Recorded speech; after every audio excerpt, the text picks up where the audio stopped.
আমি যে জায়গায় এখন দাঁড়িয়ে আছি, আপনি যে জায়গায় দাঁড়িয়ে আছেন, এই জায়গায় প্রায় মাজা পানি ছিল। আমরা এই মাজার পানিটা সম্পূর্ণ চিত্রা নদীতে দিয়েছি।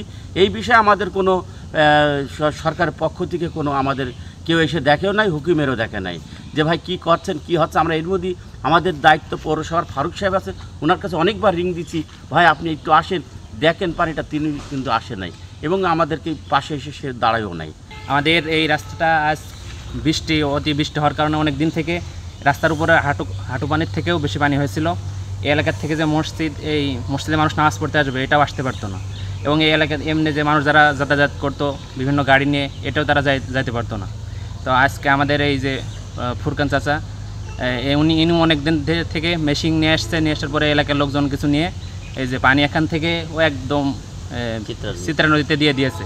এখান থেকে যে নদী নালা করে কোথায় দেবে পানি সেটাও দেওয়ার লাইন ছিল না, কিন্তু উনি মেশিন নিয়ে আসার পরে এই পানি দিয়ে এখন আলহামদুলিল্লাহ এখন রাস্তা মোটামুটি ক্লিয়ার হয়েছে। হালকা বৃষ্টি হলে রাস্তায় পানি উঠে যায়। এই কিছুদিন আগে মাথা পানি ছিল, আমরা সেলো দিয়ে পানি বের করেছি। আমাদের মূলত দরকার একটা ড্রেন। পাশেই এই 100 গাছ দূরে আমাদের নদী আছে, কিন্তু পানি বেরোনোর কোনো লাইন নাই। একটা ড্রেন হলে পানিগুলো ভালোভাবে বেরোতে পারতো, এই রাস্তাটায় পানি জমতো না, সবাই আরামে যাতায়াত করতে পারতো। আমাদের এখানে মানে পানি নিষ্কাশনের স্থায়ী কোনো সমাধান নেই। তো আমরা চাচ্ছি যে আমাদের এলাকায় পানি নিষ্কাশনের জন্য স্থায়ীভাবে একটা ড্রেনেজ ব্যবস্থা করে দেওয়ার।